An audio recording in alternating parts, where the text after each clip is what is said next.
Hello friends, welcome back to my channel. मैं हूं आपकी फ्रेंड वर्षा। फ्रेंड्स, आज की इस वीडियो में हम बात करेंगे UP TGT and PGT commerce की क्लासेस के बारे में। वीडियो स्टार्ट करने से पहले प्लीज़ मेरे चैनल को सब्सक्राइब कर लीजिए, और अगर आपने चैनल को सब्सक्राइब कर लिया तो इस वीडियो को लाइक कीजिए और अपने फ्रेंड्स के साथ शेयर कीजिए। चलिए फ्रेंड्स, आज की इस वीडियो को स्टार्ट करते हैं। फर्स्ट क्वेश्चन है हमारा, Indian economy is an example of. अब आपको बताना है इंडियन इकोनॉमी का जो नेचर है वो किस तरह का है। ऑप्शंस हैं capitalist economy, closed economy, mixed economy या फिर नन ऑफ दिस। तो फ्रेंड्स, बहुत ही सिंपल है, इंडियन इकोनॉमी हमारी मिक्स्ड इकोनॉमी है, ठीक है, क्योंकि यहाँ पर पब्लिक और प्राइवेट दोनों की बात की जाती है। यहाँ पे गवर्नमेंट के पास भी कुछ रूल्स होते हैं, राइट्स होते हैं, कुछ पब्लिक के पास भी राइट्स होते हैं, ठीक है। ये मिक्स्ड इकोनॉमी की बात करती है हमारी कंट्री, इसलिए यहाँ पे ऑप्शन सी राइट आंसर हो जाएगा। नेक्स्ट है, dash economy is not plan control and regulated by government. अब हम इसमें ये बताना है कि ऐसी कौन सी इकोनॉमी, यानी कि नाम बताना है उस इकोनॉमी का जिसके अंदर ना ही हम प्लानिंग की बात करते हैं, कंट्रोलिंग की बात करते हैं, और ना ही किसी भी तरह का रेगुलेशन होता है गवर्नमेंट के द्वारा। यानी कि एक तरह से वो गवर्नमेंट के द्वारा उस पर हम ये बोल सकते हैं कि वो गवर्नमेंट के द्वारा चलाई नहीं जाती है, गवर्नमेंट का किसी भी तरह का रिस्ट्रिक्शन नहीं होता है, यानी कि उसमें गवर्नमेंट किसी भी तरह का हस्तक्षेप नहीं करती है। ऑप्शंस हैं closed, mixed, free market economy, none of this. तो फ्रेंड्स देखिए, क्लोज्ड का मतलब तो यहाँ पर ये हो गया कि क्लोज्ड के अंदर जो गवर्नमेंट है उसका फुल्ली कंट्रोल है, प्लान्ड है गवर्नमेंट के द्वारा, और रेगुलेशन है, तो ये ऑप्शन फर्स्ट कट जाता है। और मिक्स में गवर्नमेंट का कंट्रोल होता है, तो ये भी कट जाता है। बचा हमारा फ्री मार्केट इकोनॉमी, तो इसका राइट आंसर होगा option C, free market economy, ठीक है। नेक्स्ट क्वेश्चन पे आते हैं, dash is the apex body of the economic planning in India. अब हमें बताना है इंडिया में इकोनॉमिक प्लानिंग की जो एपेक्स यानी कि जो मेन बॉडी है वो क्या कहलाती है। Planning commission, parliament, supreme court या फिर नन ऑफ दिस। तो यहाँ पर आप ये चीज याद रखिए, इकोनॉमिक प्लानिंग की बात कर रही है, तो फ्रेंड्स जब इकोनॉमिक प्लानिंग की बात आती है तो वहाँ पे प्लानिंग कमीशन आता है, जो कि ये देखता है कि किस तरह का काम होना चाहिए, क्या क्या प्लानिंग होनी चाहिए अपनी कंट्री को रन करने के लिए, उसको आगे बढ़ाने के लिए, उसकी ग्रोथ के लिए। तो यहाँ पे ऑप्शन ए राइट आंसर हो जाएगा, प्लानिंग कमीशन। नेक्स्ट है, ग्लोबलाइजेशन रेफर्स टू। अब ग्लोबलाइजेशन का मतलब क्या होता है ये बताना है। ऑप्शन है अ मोर इंटीग्रेटेड एंड इंटरडिपेंडेंट वर्ल्ड, यानी कि ये ज्यादा इंटीग्रेटेड की बात करते हैं, यानी कि मिलजुल कर हर चीज को काम करना, interdependent world. Lower income world wide. अब फ्रेंड्स यहाँ पे लोअर इनकम वर्ल्ड वाइड की बात आ जा रही है, तो यहाँ पर ये क्या हो गया, एक तरह से नेगेटिव वे में चला गया कि लोअर इनकम की बात करें, जबकि हम तो हायर इनकम की बात करेंगे, ठीक है। Less foreign trade and investment, less foreign trade and investment होगा तो इसमें हमारी कंट्री को किसी भी तरह का कोई फायदा नहीं होगा, और ना ही हमारी कंट्री आगे के लिए प्रोग्रेस उसे मिल पाएगी, तो ये भी ऑप्शन गलत है। फिर है ग्लोबल वार्मिंग। ग्लोबल वार्मिंग तो हमारे लिए हार्मफुल है, तो हम इसकी बात तो कर नहीं सकते, इसलिए यहाँ पे ऑप्शन ए राइट आंसर हो जाएगा। ग्लोबलाइजेशन के अंदर इंटीग्रेशन की बात करते हैं, सारी कंट्री आपस में मिलजुल के ट्रेड करें, आपस में एक दूसरे की हेल्प से खुद को इम्प्रूव करने की कोशिश करें, तो ग्लोबलाइजेशन का मतलब ये होता है, यानी कि हर कंट्री ओपन है किसी भी साथ ट्रेड करने के लिए और खुद की कंडीशन को इम्प्रूव करने के लिए, इसलिए ऑप्शन ए राइट आंसर हो जाएगा। नेक्स्ट क्वेश्चन पे आते हैं, globalisation is beneficial for firms because. अब ग्लोबलाइजेशन फर्म के लिए बेनिफिशियल है क्योंकि ऑप्शन है it protects them against foreign competition.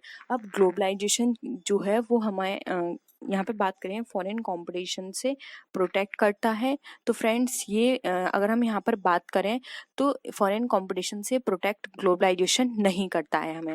उसके अलावा देख लेते हैं, it cushions them from the effects of events in other countries. तो ये भी सही नहीं है, यहाँ पे जो अदर कंट्री के साथ जो भी इवेंट्स होते हैं उसमें हमें ये भी हेल्प नहीं करता है। नेक्स्ट है it open ups new market opportunity. Yes, ये बिल्कुल सही है कि ग्लोबलाइजेशन से क्या होता है, एक नया मार्केट ओपन हो जाता है। फॉर एग्जांपल, अगर किसी भी प्रोडक्ट की हमारे पास क्वांटिटी ज़्यादा है और उसकी सप्लाई यहाँ इतनी नहीं है, तो हम ग्लोबलाइजेशन के थ्रू हमारे लिए अदर कंट्री का मार्केट ओपन है, हम अपने प्रोडक्ट को जो एक्सेस प्रोडक्ट है उसको वहाँ पे सेल करके प्रॉफिट कमा सकते हैं। तो इससे क्या होता है, एक नया मार्केट हमें एक अपॉर्चुनिटी मिल जाती है कि आप अदर कंट्री में जाके भी ट्रेड कर सकते हैं, अपने प्रोडक्ट को सेल आउट कर सकते हैं। इसलिए यहाँ पे ऑप्शन सी राइट आंसर हो जाएगा, हमें नेक्स्ट फोर्थ ऑप्शन पे जाने की जरूरत नहीं है। फिर भी एक बार देख लेते हैं। It increases the risk and uncertainty of operating in globalisation world economy. तो फ्रेंड्स ये तो यहाँ पे एक तरह से डिमेरिट की बात कर रही है, क्योंकि हाँ ये बात सही है, ग्लोबलाइजेशन के अंदर रिस्क बढ़ जाता है, अनसर्टेनिटी हो जाती है। क्योंकि देखिए हम यहाँ रहते हैं, हमें अपनी कंट्री की हर चीज़ पता है, हमें ये नहीं पता कि अदर कंट्री में किस तरह का रिस्क है। वहाँ के लोगों का बहुत सारी रिसर्च करनी पड़ती है, तो हमें पता चलता है कि वहाँ के लोगों का टेस्ट क्या है, वहाँ के लोग क्या सोचते हैं प्रोडक्ट को लेकर, वहाँ की गवर्नमेंट की पॉलिसीज किस तरह से हैं। तो ये सारी चीज़ें देख के चलनी पड़ती हैं। तो ये एक तरह से हमारे लिए रिस्क फैक्टर यहाँ पे बहुत बढ़ जाता है, इसलिए ये हमारे लिए बेनिफिशियल ना होकर डिमेरिट का काम करेगा, जबकि यहाँ पे ऑप्शन में हमसे बेनिफिशियल पूछा गया है, इसलिए ऑप्शन सी राइट आंसर हो जाएगा। नेक्स्ट आते हैं, globalisation can create problem for business because. अब जो ग्लोबलाइजेशन है वो हमें यहाँ पे बिजनेस के लिए प्रॉब्लम क्रिएट करता है, क्योंकि ये हमने ऊपर ऑप्शंस पढ़े थे तो आप उसे समझ गए होंगे किस किस तरह की प्रॉब्लम क्रिएट करता है। ऑप्शंस देख लेते हैं। It can result in more competition. Yes, ये बिल्कुल सही है, हमारे लिए कंपटीशन ज़्यादा बढ़ जाता है। क्योंकि फॉर एग्जांपल आप अपनी ही कंट्री में देखिए, आप फॉर एग्जांपल हमारी कंट्री में 10 इंडस्ट्री थी, ठीक है, तो आपको सिर्फ 10 इंडस्ट्री के साथ कंपटीशन था कि हमें इन इंडस्ट्रीज से अच्छा प्रोडक्ट प्रोवाइड करना है कस्टमर को, जिससे कि हम ज़्यादा प्रॉफिट कमा सकें।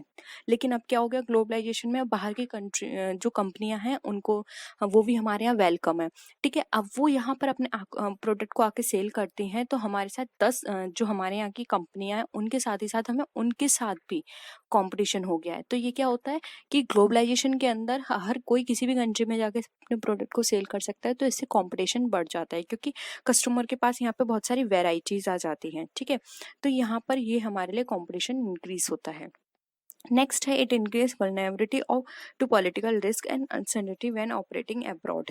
अब यहाँ पे क्या होता है, पॉलिटिकल रिस्क क्रिएट हो जाता है जब हम अपने कोई भी चीज़ या कोई भी प्रोडक्ट है उसको ऑपरेट करते हैं अब्रॉड से। ये भी बिल्कुल सही बात है, क्योंकि पॉलिटिकल रिस्क जरूरी हो सकता है कि जब आपने स्टार्ट किया था तब पॉलिटिकल नॉर्म्स कुछ और थे, अब पार्टी चेंज हो गई है तो हर पार्टी अपनी तरफ से एक अलग रूल निकालती है, ठीक है, तो उससे भी हमें यहाँ पे इफेक्ट पड़ता है। नेक्स्ट है, it means that they can increase price. हाँ, ये भी हो सकता है कि यहाँ पे जो प्रोडक्ट का जो प्राइस है वो भी इंक्रीज हो जाए। तो इस तरह की प्रॉब्लम्स में हमें फेस करनी होती है, क्योंकि हर कंपनी के अलग प्राइस होते हैं, तो यहाँ पे प्राइस इंक्रीज होने के चांसेस भी होते हैं। तो इसके अकॉर्डिंग हमारा जो ऑप्शन डी है, ऑल ऑप्शंस आर करेक्ट, ये राइट आंसर होगा, क्योंकि ये सारी ही प्रॉब्लम्स ग्लोबलाइजेशन के अंदर क्रिएट हो जाती है। नेक्स्ट आते हैं,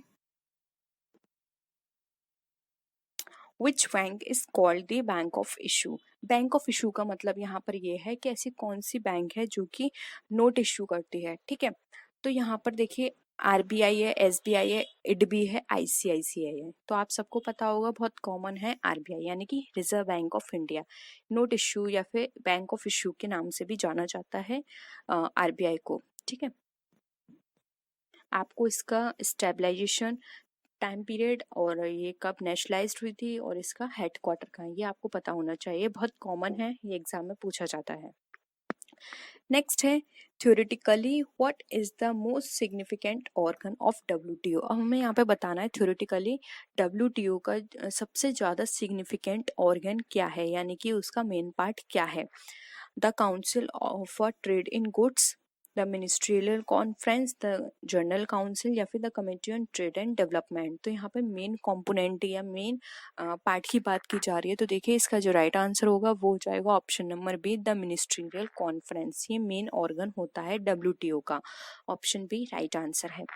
नेक्स्ट है, in this type of economic system the government intervention will be absent. अब ये बता रहे हैं कि किस इकोनॉमिक सिस्टम में ऐसे जो इकोनॉमिक सिस्टम है उसमें गवर्नमेंट का इंटरवेंशन जो होता है वो एब्सेंट होता है, यानी कि गवर्नमेंट इंटरवेंशन नहीं होता है। तो ये हमने जो स्टार्टिंग में क्वेश्चन करा था उससे आप समझ गए होंगे, सोशलिस्ट में फुल्ली गवर्नमेंट कंट्रोल होता है, मिक्स्ड में भी गवर्नमेंट कंट्रोल होता है, लेकिन यहाँ पे गवर्नमेंट इंटरवेंशन एब्सेंट की बात की जा रही है, यानी कि उनका कंट्रोल नहीं है। तो ऑप्शन ए राइट आंसर हो जाएगा, फ्री एंटरप्राइज इकोनॉमी या फिर फ्री मार्केट इकोनॉमी भी इसको कहा जाता है। तो ऑप्शन ए यहाँ पे राइट आंसर हो जाएगा। नेक्स्ट क्वेश्चन पे आते हैं। नेक्स्ट है dash is an economic system where the means of production are owned and managed by the state. अब इसमें ये बताया जा रहा है कि ऐसा कौन सा इकोनॉमिक सिस्टम है जहाँ पर हमारा जो प्रोडक्शन मीन्स ऑफ प्रोडक्शन है वो own and manage by state है। देखिए सेम आगे ही वही वाली बात, यहाँ पर कैपिटलिज्म है, सोशलिज्म, मिक्स्ड या फिर कॉमन इकोनॉमी। तो यहाँ पे स्टेट की बात की जा रही है, स्टेट का यहाँ पे वो होता है इंटरवेंशन। ठीक है, तो यहाँ पे ऑप्शन बी राइट आंसर हो जाएगा सोशलिज्म, क्योंकि देखिए फ्रेंड्स यहाँ पे सोशलिज्म और मिक्स्ड की बात की जा रही है, यानी वहाँ पे सोसाइटी से रिलेटेड बात है। तो वहाँ पे गवर्नमेंट का इंटरवेंशन जरूर होगा, क्योंकि गवर्नमेंट इस तरह की चीज़ों में अपना इंटरवेंशन रखती है जिससे कि पब्लिक को किसी भी तरह का हार्म ना हो। ठीक है, तो सोशलिज्म में अगर यहाँ स्टेट के द्वारा, स्टेट मतलब स्टेट गवर्नमेंट, ठीक है, तो यहाँ पे मैनेज की जा रही है स्टेट गवर्नमेंट के द्वारा, यानी कि ये सोशलिस्ट इकोनॉमिक सिस्टम का पार्ट है। ऑप्शन बी यहाँ पे राइट आंसर है। इंडिया में कौन सी इकोनॉमिक सिस्टम फॉलो की जाती है? फ्रेंड्स इससे पहले के जो क्वेश्चंस थे हमने उसमें भी ये डिस्कस किया था। तो इंडिया के अंदर मिक्स्ड इकोनॉमी फॉलो की जाती है, तो ऑप्शन सी यहाँ पे राइट आंसर हो जाएगा। नेक्स्ट है in dash economic system there exist both private and public and private sector. तो फ्रेंड्स जहाँ पर प्राइवेट और पब्लिक दोनों सेक्टर की बात की जाती है वो हम उस इकोनॉमी को हम बोलते हैं मिक्स्ड इकोनॉमिक सिस्टम, जो कि इंडिया में फॉलो की जाती है। यहाँ पे प्राइवेट और पब्लिक दोनों के ही कॉम्बिनेशन से इकोनॉमिक सिस्टम को डेवलप किया गया है। तो ऑप्शन सी यहाँ पे राइट आंसर होगा। नेक्स्ट है who was the first chairman of the planning commission of India. तो फ्रेंड्स मैंने ये आपको जो स्टार्टिंग के क्वेश्चन थे उसमें बताया था कि प्लानिंग कमीशन का जो चेयरमैन होता है वो जो भी टाइम पीरियड होगा उस टाइम पीरियड का प्राइम मिनिस्टर होता है। तो हमारा फर्स्ट प्राइम मिनिस्टर थे जवाहरलाल नेहरू जी। तो प्लानिंग कमीशन का जो फर्स्ट चेयरमैन था वो थे Jawaharlal Nehru ji. Option A right answer है। नेक्स्ट है when was the first industrial policy of India announced. तो फ्रेंड्स देखिए इसका जो राइट आंसर है वो है यहाँ पे ऑप्शन नंबर ए, अप्रैल 6 1948 में हमारा फर्स्ट इंडस्ट्रियल पॉलिसी जो है वो सेटअप की गई थी। नेक्स्ट क्वेश्चन पे आते हैं। There are policies which are made to govern the import and export. हमें बताना है कौन सी पॉलिसी है जो कि इम्पोर्ट एंड एक्सपोर्ट ट्रेड को गवर्न करने के लिए या उसको चलाने के लिए बनाई गई थी। ऑप्शन है export policy, import policy, EXIM policy या नन ऑफ दिस। तो देखिए फ्रेंड्स यहाँ पे बात की जा रही है एक्सपोर्ट पॉलिसी, तो ये तो एक्सपोर्ट से रिलेटेड है पर्टिकुलर। इम्पोर्ट पॉलिसी इम्पोर्ट से रिलेटेड है, लेकिन यहाँ पे एग्जिम पॉलिसी की बात की जा रही है जो कि हमारा राइट आंसर है। एग्जिम पॉलिसी का मतलब होता है एक्सपोर्ट एंड इम्पोर्ट पॉलिसीज। ठीक है, और यहाँ पे एक्सपोर्ट इम्पोर्ट दोनों की बात करें इसलिए एग्जिम पॉलिसी यहाँ पे हमारा राइट आंसर होगा। नेक्स्ट है when was the EXIM policy announce for the first time, यानी कि एग्जिम पॉलिसी जो है फर्स्ट टाइम कब अनाउंस की गई थी। तो देखिए इसका राइट आंसर होगा ऑप्शन नंबर बी जो कि है 1985। ऑप्शन बी राइट आंसर है। नेक्स्ट क्वेश्चन पे आते हैं। ईपीजेड स्टैंड्स फॉर। अब ईपीजेड ये भी हमने कल डिस्कस किया था फ्रेंड्स। ईपीजेड की अगर हम राइट आंसर की बात करें तो इसका जो फुल फॉर्म होती है वो होती है एक्सपोर्ट प्रमोशन जोन। ठीक है, तो देखिए यहाँ पर राइट आंसर है, सॉरी, एक्सपोर्ट प्रोसेसिंग जोन, इसलिए यहाँ पे ऑप्शन ए राइट आंसर होगा, एक्सपोर्ट प्रोसेसिंग जोन। ठीक है, नेक्स्ट है dash concern with the obligations and duties of business to the society.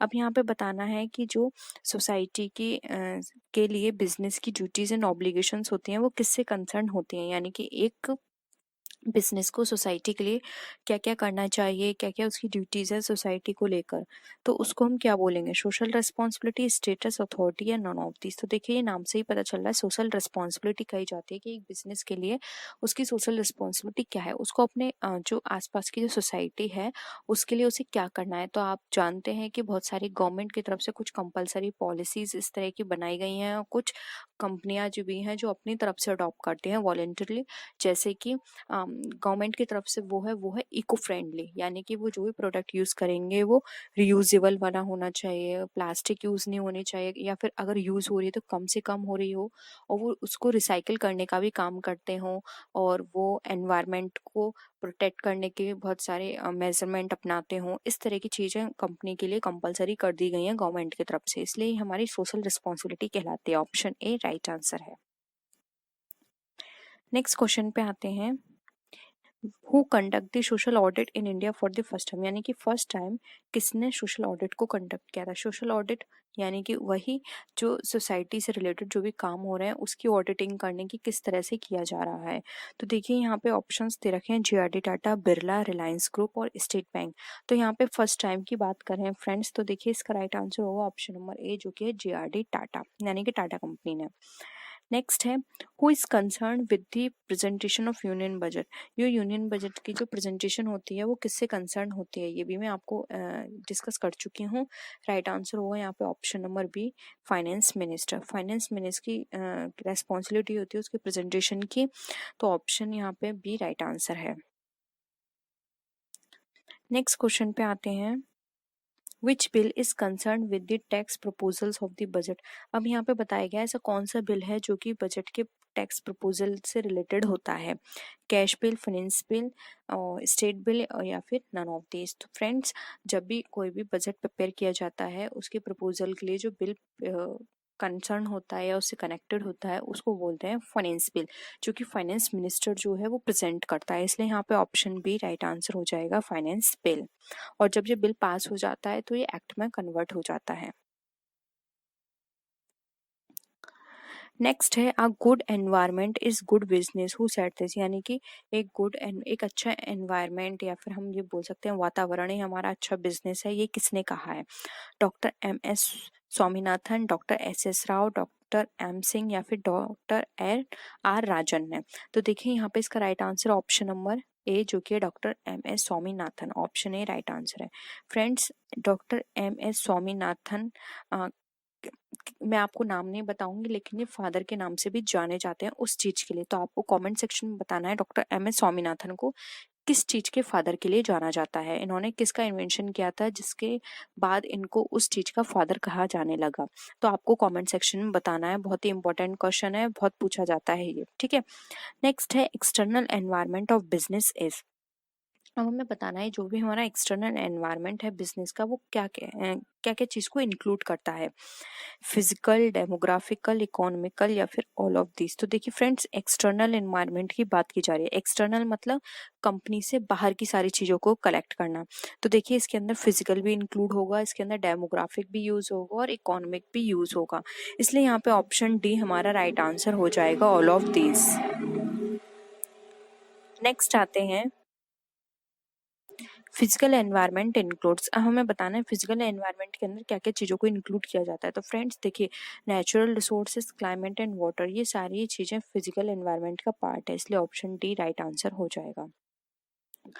Next है, नेचुरल एनवायरनमेंट इंक्लूड्स। अब जो नेचुरल एनवायरनमेंट है वो क्या क्या इंक्लूड करता है, water, earth, air, all of this. बहुत ही सिंपल है, ऑल ऑफ दिस इसका राइट आंसर हो जाएगा।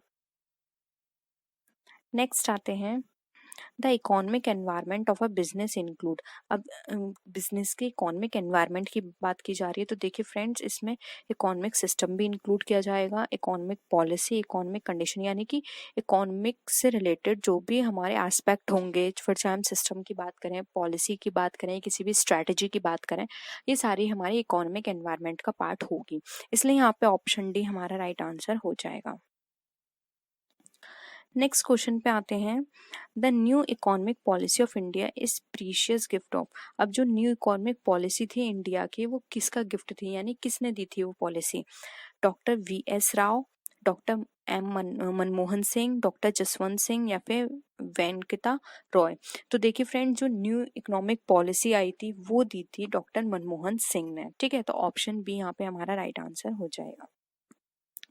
नेक्स्ट है, capitalistic, communistic and mixed are types of. तो फ्रेंड देखिए, कैपिटलिस्टिक की बात हम कर चुके हैं, कम्युनिस्ट की बात कर चुके हैं हम, और यहाँ पर हम बात कर चुके हैं मिक्स्ड की। तो ये सारे हमारे किसके टाइप्स हैं, ये सारे हमारे इकोनॉमिक सिस्टम के पार्ट है जो कि हमें बताते हैं कि हमारी किस किस तरह की इकोनॉमी है हमारी कंट्री में। इसलिए ऑप्शन ए राइट आंसर है। ये हमारा सोशल सिस्टम नहीं है, कल्चरल एटीट्यूड नहीं है, ना कि पॉलिटिकल सिस्टम है, ठीक है। यहाँ पे पॉलिटिकल, कल्चर एंड सोसाइटी की बात नहीं की जा रही, यहाँ पे इकोनॉमिक सिस्टम की बात की जा रही है, जो कि ये टाइप्स होते हैं कि ये कंट्री कैपिटलिस्ट है, कम्युनिस्ट है या फिर मिक्स्ड है, ठीक है। तो ऑप्शन ए इसका राइट आंसर होगा। नेक्स्ट आते हैं, ग्लोबलाइजेशन रिफर्स टू। अब ग्लोबलाइजेशन क्या होता है फ्रेंड्स, ये क्वेश्चन आप कर चुके हैं, लेकिन वहाँ पे जो ऑप्शंस थे वो अलग थे, यहाँ पे ऑप्शंस कुछ अलग हैं, ठीक है। तो इस तरह से आपको अलग अलग डिफरेंट वे में एक एक क्वेश्चन को पढ़ना है, जिससे कि आपका वो क्वेश्चन क्लियर हो जाए। जैसे कि यहाँ पे दे रखा है लोअर इनकम वर्ल्ड वाइड, ये आपने ऑप्शन वहाँ भी था, लेकिन फ्रेंड्स यहाँ पे लोअर इनकम वर्ल्ड वाइड की बात नहीं करती है globalisation. Less foreign trade and investment, friends less foreign trade and investment होगा तो ग्लोबलाइजेशन करने से कोई फायदा नहीं होगा, क्योंकि आपको पता है जहाँ पे इन्वेस्टमेंट कम होता है वहाँ पे प्रॉफिट भी कम होता है, ठीक है। मोर रिस्क मोर प्रॉफिट, इसकी बात करते हैं बिजनेस के अंदर। ग्लोबल वार्मिंग एंड देयर, जब ग्लोबल वार्मिंग होगी तो कोई ग्लोबलाइजेशन के लिए इनिशिएट करेगा ही नहीं, क्योंकि हर कोई इस चीज से बचना चाहता है, क्योंकि ये एक बहुत ही बैड कंडीशन होती है ग्लोबल वार्मिंग की, ठीक है। नेक्स्ट है अ मोर इंटीग्रेटेड एंड इंटरडिपेंडेंट वर्ल्ड, ये बिल्कुल सही है, क्योंकि यहाँ पे क्या होता है सारी कंट्री एक दूसरे से इंटीग्रेटेड हो जाती हैं, सारी कंट्री फ्री हो जाती हैं एक दूसरे के साथ ट्रेड करने के लिए, फ्री मार्केट इकोनॉमी होती है इसके अंदर, और इंडिपेंडेंट वर्ल्ड हो जाता है। तो ऑप्शन डी यहाँ पे राइट आंसर होगा। नेक्स्ट है आईपीआर स्टैंड्स फॉर, ये आपने पढ़ा होगा फ्रेंड्स आईपीआर, तो मैं आपको बता दूं आईपीआर की जो फुल फॉर्म है वो है इंटेलेक्चुअल प्रॉपर्टी राइट्स, यानी कि जो आपके पास जो भी प्रॉपर्टीज होते हैं उसके आपको एक पर्टिकुलर राइट मिलते हैं। ये इसका एक लंबा प्रोसीजर है, जो कि अगर आपने अपना एक्सपोर्ट पेपर पढ़ा होगा तो वहाँ पे आपको समझाया गया होगा आईपीआर के बारे में। तो इसका राइट आंसर होगा intellectual property rights. Next question है एमएनसी स्टैंड फॉर। अब एमएनसी का फुल फॉर्म बताना है, तो एमएनसी का मतलब यहाँ पर अगर हम बात करें तो इसका मतलब यहाँ पर होता है मल्टीनेशनल कॉर्पोरेशन। तो देखिए यहाँ पे ऑप्शन ए राइट आंसर हो जाएगा।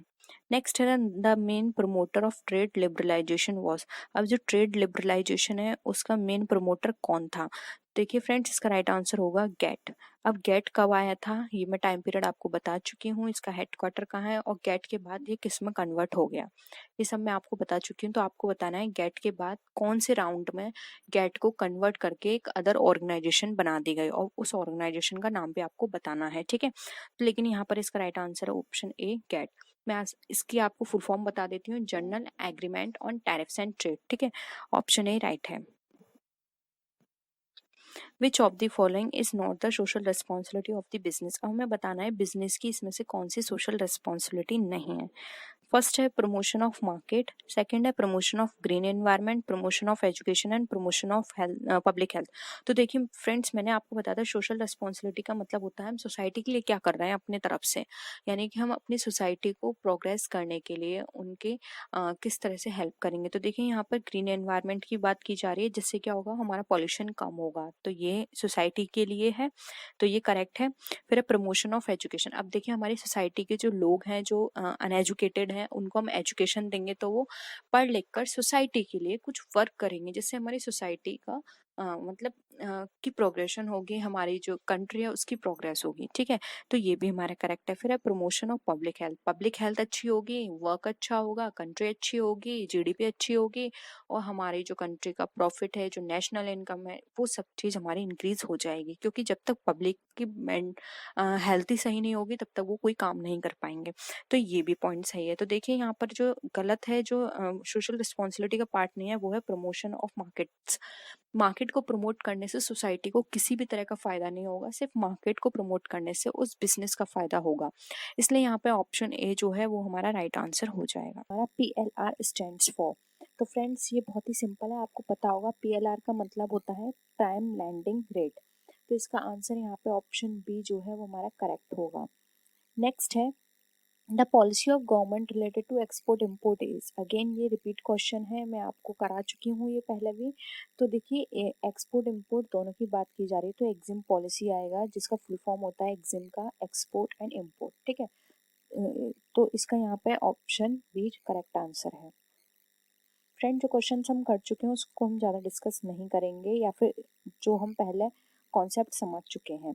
नेक्स्ट है the transfer of assets from public sector to the private sector is refer to as, यानी कि ऐसी असेट्स का ट्रांसफर जो कि पब्लिक सेक्टर से प्राइवेट सेक्टर में होता है वो क्या कहलाता है। तो देखिए फ्रेंड्स कोई भी ऐसी चीज़ जो कि मैंने कल आपको बताया था, अगर वो पब्लिक सेक्टर के हैंड में है उसका कंट्रोल एंड रेगुलेशन, और फिर बाद में उसको प्राइवेट सेक्टर को दे दिया जाता है, तो वो प्रोसेस पूरी कहलाती है हमारी प्राइवेटाइजेशन। इससे क्या होता है अब पूरा कंट्रोल पूरा रेगुलेशन प्राइवेट सेक्टर में है, प्राइवेट सेक्टर अपने अकॉर्डिंग उसको उस चीज़ को ऑपरेट करेगी। तो यहाँ पे ऑप्शन ए राइट आंसर हो जाएगा। नेक्स्ट क्वेश्चन पे आते हैं। PESTLE is an analytical tool which helps to undertake. अब जो यहाँ पे पेस्टल एनालिसिस है वो किस तरह की एनालिसिस है?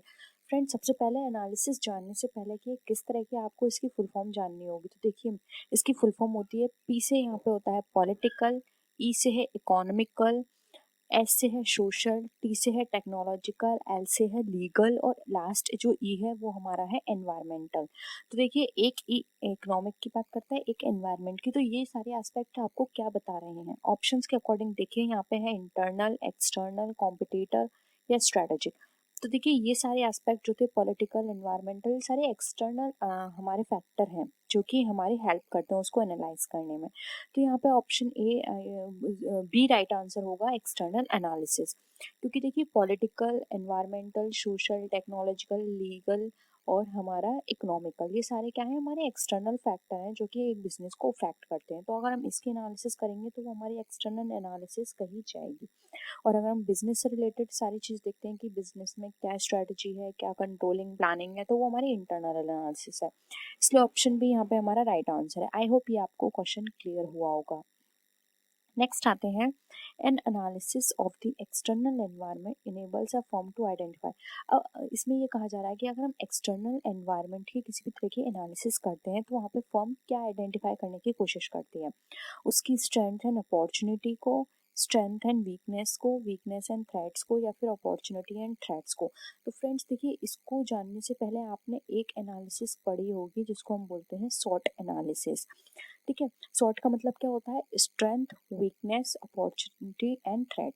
तो देखिए फ्रेंड्स, यहाँ पे एक्सटर्नल की बात करें, जब भी आपको सॉर्ट एनालिसिस आपने पढ़ी होगी तो उसमें बताया होगा जो सॉर्ट एनालिसिस होती है वो हमारी दो चीज़ों से मिलकर बनती है, internal environment and external environment. तो फ्रेंड्स, यहाँ पे याद कर लीजिए, ये जो हमारा ओटी होता है, अपॉर्चुनिटी एंड थ्रेट, ये हमारा एक्सटर्नल एनवायरनमेंट का पार्ट होता है, जबकि हमारी स्ट्रेंथ एंड वीकनेस है ये हमारी इंटरनल होती है। क्योंकि देखिए, हमारी कंपनी की क्या स्ट्रेंथ है, क्या वीकनेस है, ये हम आपकी इंटरनल जो भी आपका मैनेजमेंट होगा आप उससे पता लगा सकते हैं कि आपका मैनेजमेंट बहुत पावरफुल है तो आपको पता है कि ये आपकी स्ट्रेंथ है, या फिर आपका जो मैनेजमेंट है वो पावरफुल नहीं है तो आपको पता है ये आपकी वीकनेस है।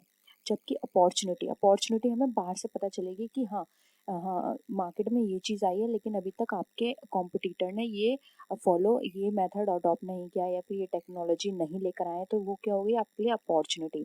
या फिर कोई नई टेक्नोलॉजी आई है वो आपकी कॉम्पिटिटर ने अडॉप्ट कर ली है, तो वो क्या हो गया? आपके लिए थ्रेट हो गया। तो अपॉर्चुनिटी, थ्रेट हम आपके एक्सटर्नल से पता चलती है, एक्सटर्नल एनवायरनमेंट को देख के। और जो स्ट्रेंथ एंड वीकनेसेस होती है वो आपकी खुद के एनालिसिस से पता चलती है, जो कि हमारे इंटरनल एनवायरनमेंट से डिपेंड करती है। ठीक है, तो इतना आप याद रखिएगा। सॉर्ट हमारी दो एनवायरनमेंट से मिलकर बनती है, दो एनवायरनमेंट की स्टडी करेंगे तभी हमारी सॉर्ट एनालिसिस हो पाएगी, जैसे कि strength, weakness, opportunity and threat. इसलिए यहाँ पे ऑप्शन डी राइट आंसर होगा। फ्रेंड्स, आई होप ये जो भी मैंने आपको सॉर्ट के थ्रू समझाया है वो आपको क्वेश्चन क्लियर हुआ होगा। नेक्स्ट आते हैं, मल्टीनेशनल कॉरपोरेशन। अब यहाँ पे मल्टीनेशनल कॉरपोरेशन के बताना है कि ये किस तरह के प्रोडक्ट में डील करती है। Always produce primary goods, always produce manufactured goods, produce service, या फिर प्रोड्यूस प्राइमरी और मैन्युफैक्चर्ड। तो देखिए फ्रेंड्स, अब आपको पता है कि आज में टाइम जो ग्लोबल टाइम है उसमें क्या है, जो एमएनसी है, जो मल्टीनेशनल कॉरपोरेशंस हैं, वो प्राइमरी के साथ साथ मैन्युफैक्चर्ड गुड्स जो होते हैं उनमें डील करती हैं। इसलिए यहाँ पे इसका राइट आंसर हो जाएगा ऑप्शन नंबर डी, में प्रोड्यूस, प्राइमरी और मैन्युफैक्चर। ठीक है, नेक्स्ट आते हैं, which of the following is not a force in the Potter five forces model. अब इसमें जो पॉटर के फाइव फोर्सेस मॉडल हैं उसमें यहाँ पे ये बताया गया है कि कौन सा फोर्स नहीं है, बायर, सप्लायर, कॉम्प्लीमेंट्री प्रोडक्ट्स, या फिर इंडस्ट्री राइवलरी। तो देखिए, यहाँ पे इसके राइट आंसर की बात करें तो यहाँ पर ऑप्शन सी जो है कॉम्प्लीमेंट्री प्रोडक्ट, पोर्टर के फाइव फोर्सेस में ये नहीं बताया जाता है, तो ऑप्शन सी यहाँ पे राइट है। तो देखिए, एक ये हो गया, एक ये हो गया, एक ये हो गया, यानी कि इन तीन की बात कर रहा है, और जो नहीं बात करता है वो है कॉम्प्लीमेंट्री प्रोडक्ट। और यहाँ पे बात की जा रही है फाइव फोर्सेस मॉडल की, तो आपको नीचे कमेंट सेक्शन में बताने हैं वो कौन कौन से हैं। फ्रेंड्स मैं आपको इसलिए बोलती हूँ कमेंट सेक्शन में बताने क्योंकि इससे आपका रिवीजन होता है। अगर आपको नहीं पता होता है तो आप उसको सर्च करने की कोशिश करते हो, और अगर आपको पता होता है आप यहाँ लिखते हो तो आपका रिवीजन हो जाता है। नेक्स्ट आते हैं वैल्यू ड्राइवन कंपनीज। अब जो वैल्यू ड्राइवन कंपनीज होती हैं वो किस तरह की कंपनीज होती हैं। यहाँ लिखा है sure to be successful in long run, यानी कि लॉन्ग रन में सक्सेसफुल होती हैं। Unsuccessful as they are not maximising profit या फिर become charitable institutions.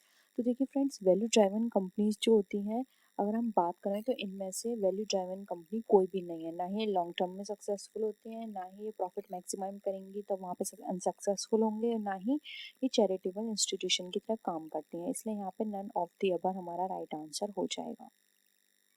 Next question पे आते हैं। Firms choose a focus strategy to serve the needs of which of the following। अब यहाँ पे बात की जा रही है कि जो फर्म है वो किस तरह की स्ट्रैटेजी सर्व करती है नीड्स को देख के, ठीक है। बायर्स के ग्रुप की, different segment of a product line को देखकर, डिफरेंशियल जोग्राफिकल मार्केट को देखकर, या फिर ऑल ऑफ द अबव। तो फ्रेंड्स, कोई भी फर्म अगर किसी भी तरह की स्ट्रैटेजी पर फोकस करेगी जो भी नीड्स होती हैं उसको सर्व करने के लिए, तो सबसे पहले वो यहाँ पर अगर हम बात करें तो ये सारी ही चीज़ें वो देखेगी कि उसके बायर ग्रुप कौन सा है, उसके प्रोडक्ट लाइन का डिफरेंट सेगमेंट कौन सा है, कौन सा जोग्राफिकल मार्केट है जहाँ पे उसे अपने प्रोडक्ट को सेल करना है। तो ये सारे फैक्टर ही उसको ध्यान में रखने होंगे, तभी वो अपने प्रोडक्ट के लिए अच्छी सी स्ट्रेटजी बना सकती है। इसलिए यहाँ पे ऑप्शन डी हमारा राइट आंसर होगा। नेक्स्ट क्वेश्चन है विच of the following is the characteristic of a strategic business unit. अब हमें यह बताना है कि जो स्ट्रैटेजिक बिजनेस यूनिट होती है उसमें से इसकी कौन कौन सी कैरेक्टरिस्टिक हैं। It's serve a homogeneous set of market, यानी कि ये होमोजीनियस नेचर के जो प्रोडक्ट होते हैं या मार्केट होते हैं उसमें अपनी डीलिंग करती है। It's serve a unique set of product. तो देखिए यहाँ पे होमोजीनियस है, यूनिक यानी कॉन्ट्राडिक्ट है, तो इनमें से कोई एक ही ठीक होगा। It owns responsibility for its own profitability, या फिर ऑल ऑफ द अबव। तो देखिए फ्रेंड्स, यहाँ पे हम देखें तो देखिए फ्रेंड्स, ये यूनिक प्रोडक्ट भी सेल कर सकती है, होमोजीनियस सेट ऑफ मार्केट भी ला सकती है, और यहाँ पे ओन प्रॉफिटेबिलिटी के लिए ये रेस्पॉन्सिबिलिटी भी अपनी खुद लेती है। तो इसलिए यहाँ पे ऑप्शन डी राइट आंसर हो जाएगा। एक स्ट्रैटेजिक बिजनेस में ये सारी चीज़ें देखी जाती हैं, यूनिक प्रोडक्ट होता है, होमोजीनियस मार्केट होते हैं इनके, और ये खुद की रेस्पॉन्सिबिलिटी बनाती हैं अपनी खुद की प्रॉफिटेबिलिटी के लिए, ठीक है। तो ऑप्शन डी यहाँ पे राइट आंसर हो जाएगा। नेक्स्ट क्वेश्चन है which one of the following is not a generic strategy. अब हमें बताना है इसमें से कौन सी जेनेरिक स्ट्रैटेजी नहीं है। तो देखिए, cost leadership, product differentiation, cost focus और ग्रुप फोकस। अगर हम जेनेरिक स्ट्रैटेजी की बात करें, जेनेरिक का मतलब होता है सिंपल या जनरल। तो देखिए फ्रेंड्स, जेनेरिक में सबसे पहले देखते हैं कॉस्ट लीडरशिप को, प्रोडक्ट डिफरेंशिएशन को कि प्रोडक्ट किस किस तरह के हैं, एंड ग्रुप फोकस को। जबकि कॉस्ट फोकस जो होता है वो हमारा जेनेरिक स्ट्रैटेजी का पार्ट नहीं होता है। इसलिए यहाँ पे ऑप्शन सी जो होगा वो हमारा राइट आंसर हो जाएगा। नेक्स्ट आते हैं retrenchment strategy is design to reduce. अब एक रिट्रेंचमेंट स्ट्रैटेजी जो होती है वो किस चीज़ को रिड्यूस करने के लिए डिज़ाइन की जाती है। टेक्निकल लॉसेस को, फाइनेंशियल लॉसेस को, the scale and scope of business operation को, या फिर ऑल ऑफ द अबव। तो देखिए फ्रेंड्स, रिट्रेचमेंट स्ट्रैटेजी की बात करते हैं तो यहाँ पर रिट्रेचमेंट किसी भी चीज़ को लेकर हो सकता है, चाहे वो टेक्निकल लॉस हो रहा है तो उसको रिड्यूस करने की बात हो, फाइनेंशियल लॉस को रिड्यूस करने की बात हो, या फिर किसी भी बिजनेस ऑपरेशन में उसका स्कोप या स्केल को कम करने की बात हो। क्योंकि फ्रेंड्स, रिट्रेचमेंट एक ऐसी स्ट्रैटेजी होती है इसमें कंपनी में किसी भी तरह का लॉस हो, किसी भी एस्पेक्ट से रिलेटेड, अगर वो लॉस को रिड्यूस करना है तो हम रिट्रेचमेंट की स्ट्रैटेजी फॉलो करते हैं। इसलिए यहाँ पे ऑप्शन डी जो है वो हमारा राइट आंसर हो जाएगा। यहाँ पर इसमें इन्होंने पूछा गया है कि ethical values are drive from, जो यानी कि जो एथिकल वैल्यूज होते हैं वो हमारे किस चीज़ से ड्राइव होते हैं। कॉरपोरेट की फिलॉसफी से, ऑर्गेनाइजेशन के कल्चर से, कॉरपोरेट ऑब्जेक्टिव से, या फिर रिलीजियस बुक से। तो फ्रेंड्स, एथिकल वैल्यूज़ की बात करें तो देखिए, एथिकल वैल्यूज़ जो होती हैं ये हमारे एथिकल वैल्यूज़ मोस्टली हम कॉरपोरेट के बेसिस पर देखते हैं कि उस कॉरपोरेट की फिलॉसफी क्या है। यहाँ पर कल्चर से कोई इसका लेना देना नहीं होता है, ना ही कंपनी के ऑब्जेक्टिव से इसको डिफ्रेंशिएट कर सकते हैं। हम रिलीजियस बुक से भी हम एथिकल वैल्यूज़ नहीं ला सकते। रिलीजियस बुक से हम अपने अंदर कुछ चेंजेस कर सकते हैं हमारे मेंटलिटी को लेकर, ठीक है। तो ये सारी चीज़ें यहाँ पर अगर हम एथिकल वैल्यूज़ की बात करें तो कॉर्पोरेट फिलॉसफी हमारे यहाँ पे सही टर्म होगा, जिसके थ्रू हम अपने एथिकल वैल्यूज़ बना सकते हैं कि ये हमारे वैल्यूज़ हैं, हम इसको लेके काम करेंगे। फिलॉसफी जो होती है उसको लेके यहाँ पे ऑर्गेनाइजेशन का कल्चर, ऑब्जेक्टिव्स, इसका कोई लेना देना नहीं है। चाहे कल्चर किसी को भी बिलोंग करते हों, चाहे कुछ भी ऑब्जेक्टिव, उनके एथिकल वैल्यूज उनकी फिलॉसफी पर डिपेंड करते हैं। इसलिए ऑप्शन ए राइट आंसर है। नेक्स्ट आते हैं, which of the following is not related to business ethics. अब देखिए बिजनेस एथिक्स में यहाँ पर ये बताया गया है कौन कौन से रिलेटेड नहीं है। फर्स्ट है सोशल रिस्पॉन्सिबिलिटी ऑफ बिजनेस, तो ये भी एक बिजनेस एथिक्स की तरह काम करता है। फिर है एनवायरमेंटल एथिक्स, एनवायरमेंटल एथिक्स भी बिजनेस एथिक्स में आता है, क्योंकि जब कोई कंपनी बिजनेस करती है तो ये उसकी ड्यूटी हो जाती है, ये उसके एथिक्स में शामिल हो जाता है कि वो अपने एनवायरमेंट का भी ध्यान रखे, क्योंकि एनवायरमेंट सही होगा तब लोग सही रहेंगे और उसकी कंपनी भी सही से चलती रहेगी। क्योंकि ओवरऑल हम अपनी कंपनी तभी अच्छी चला सकते हैं जब हमारे आसपास के लोग सही होंगे। जब लोग सही नहीं होंगे तो हमारा प्रोडक्ट कौन खरीदेगा। इसलिए यहाँ पर एनवायरमेंटल जो भी इश्यूज हैं उसको देखना भी बिजनेस एथिक्स में ही इंक्लूड किया जाता है। फिर आता है ecological consequences, ethical consequences, ecological consequences भी बिजनेस एथिक्स का पार्ट होते हैं, ठीक है। तो यहाँ पर नेक्स्ट है प्रॉफिटरिंग। यहाँ पे प्रॉफिटरिंग यहाँ पे नोट पूछा गया है, इसलिए प्रॉफिटरिंग नहीं होगा, क्योंकि फ्रेंड्स किसी भी कंपनी के लिए प्रॉफिट ज़्यादा कमाना कम कमाना ये बिजनेस एथिक्स का पार्ट नहीं होता है। ये उस पे उसकी खुद की मर्जी होती है कि वो कितना प्रॉफिट ऐड करे कितना नहीं करे, ये एथिक्स का पार्ट नहीं है। इसलिए यहाँ पे ऑप्शन डी राइट आंसर हो जाएगा। नेक्स्ट है, विच of the following is not a tool of corporate governance. अब हमें बताना है जो कॉर्पोरेट गवर्नेंस होती है उसमें से कौन सा ये टूल नहीं है। फर्स्ट है प्रिपरेशन ऑफ फाइनेंशियल स्टेटमेंट। तो फ्रेंड्स यहाँ पर अगर हम बात करें प्रिपरेशन ऑफ फाइनेंशियल स्टेटमेंट की, appointment of independent directors, compulsory audit of financial statement of time bound promotion of employees. तो देखिए फ्रेंड्स, कॉर्पोरेट गवर्नेंस की बात कर रहे हैं तो यहाँ पे टाइम बाउंड हम नहीं करेंगे प्रमोशन ऑफ एम्प्लॉयज़ का, कि किसी भी एम्प्लॉय का प्रमोशन इस टाइम बाउंडेशन के अंदर ही होगा या फिर ये उसकी रिस्ट्रिक्शंस है। तो इस तरह ये कॉर्पोरेट गवर्नेंस का टूल नहीं है। हाँ, ये कॉर्पोरेट गवर्नेंस का में मेन पर्पस ये होता है कि अपनी जो कंपनी होती है उसकी ट्रू पिक्चर शो करना। तो देखिए कंपलसरी ऑडिट होगा फाइनेंशियल स्टेटमेंट का, तो हमारी कंपनी की सही रिपोर्ट प्रेजेंट होगी। फिर है appointment of independent director, independent directors का अपॉइंटमेंट किया जाए जिससे कि ट्रू इन्फॉर्मेशन निकल कर आए, क्योंकि अगर आप जो डिपेंडेंट डायरेक्टर्स होंगे वो कभी भी कंपनी की या फिर कम बिजनेस की सही तरह से डिसीजन नहीं ले पाएंगे, सही तरह से रिपोर्ट नहीं दिखा पाएंगे, मतलब वो हमेशा कंपनी पे डिपेंडेंट रहेंगे तो कंपनी की जो बुराइयां होंगी उसको छुपाने की कोशिश करेंगे। फिर है preparation of financial statement, financial statement prepare करना भी कॉर्पोरेट गवर्नेंस का ही पार्ट होता है, क्योंकि ये सारी चीज़ें हेल्प करते हैं कंपनी की ट्रू पिक्चर दिखाने में, कंपनी को और ज़्यादा प्रोग्रेस करने में, और कंपनी को मतलब सब तरह से साउंड इफेक्ट प्रोवाइड करती हैं कंपनी को। जबकि अगर हम टाइम बाउंडेशन कर देंगे तो ये कंपनी के लिए सही नहीं होगा, क्योंकि अगर हम एम्प्लॉय के प्रमोशन की बाउंडेशन कर देंगे तो वहाँ पे वो सही तरह से काम नहीं कर पाएंगे, तो सही प्रोडक्ट नहीं निकल कर आ पाएगा। इसलिए यहाँ पे ऑप्शन डी राइट आंसर हो जाएगा। नेक्स्ट क्वेश्चन है, the business code of conduct provide guidance to managers and employees. अब जो बिजनेस का जो कोड ऑफ कंडक्ट होता है वो किस तरह के मैनेजर्स और एम्प्लॉयज को गाइडेंस प्रोवाइड करता है। When they encounter an ethical dilemma, जब वो एनकाउंटर करें एथिकल डिलेमा को, for improving there technical skills, for pursuing their business goals, या फिर ऑल ऑफ द अबव। तो फ्रेंड्स यहाँ पे बिजनेस कोड ऑफ कंडक्ट की बात की जा रही है जो कि मैनेजर्स और एम्प्लॉयज को हेल्प करता है गाइडेंस करने में। तो फ्रेंड्स देखिए यहाँ पर ये एनकाउंटर करते हैं एथिकल डिलेमा को, ये भी बिल्कुल सही है। जो कोड ऑफ कंडक्ट होते हैं हमारे, और ये हमारे टेक्निकल स्किल में भी इम्प्रूव करने में हेल्प करते हैं, ये हमारे बिजनेस गोल को परस्यू करने में हेल्प करते हैं। तो यहाँ पे ऑप्शन डी राइट आंसर हो जाएगा।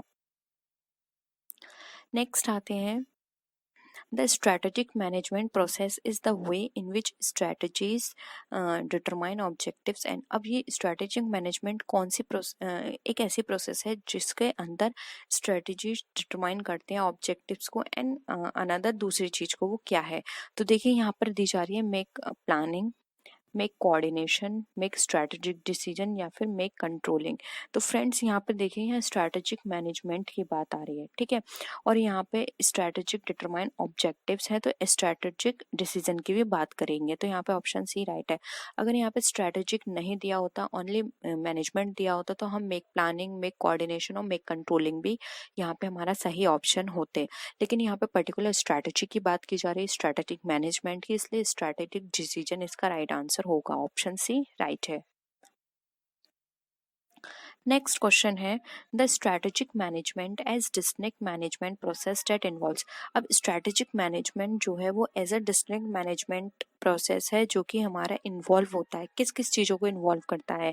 And organisations engaging in strategic planning and then acting on those plans, यानी ऑर्गेनाइजेशन को एंगेज करता है स्ट्रैटेजिक प्लानिंग करने में, और फिर उन एक्टिंग मतलब एक्टिंग का मतलब यहाँ पे, और फिर वर्क करता है उन प्लान पर।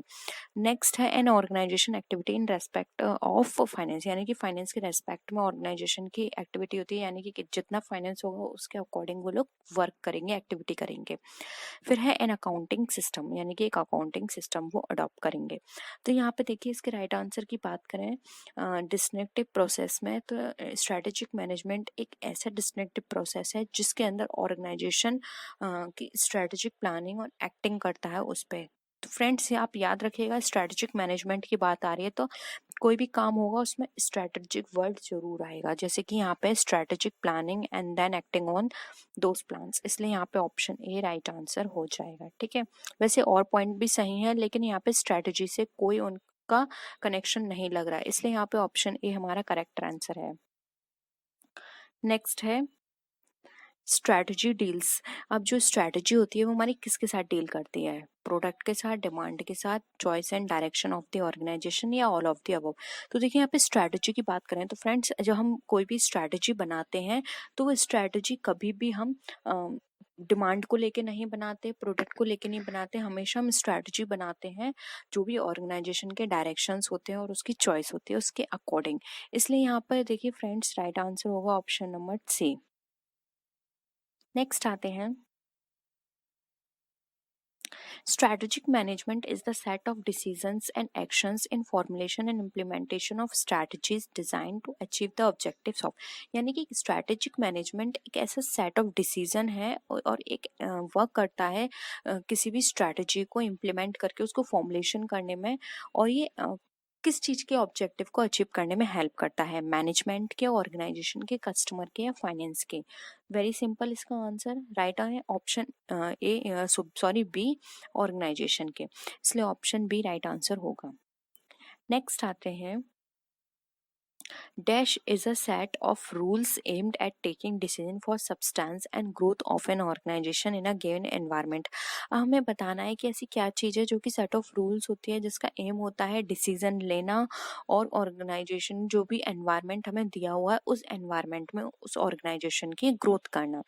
तो ये मार्केटिंग मैनेजमेंट का पार्ट है, प्रोडक्शन मैनेजमेंट, स्ट्रैटेजिक मैनेजमेंट, या फिर फाइनेंसिंग मैनेजमेंट।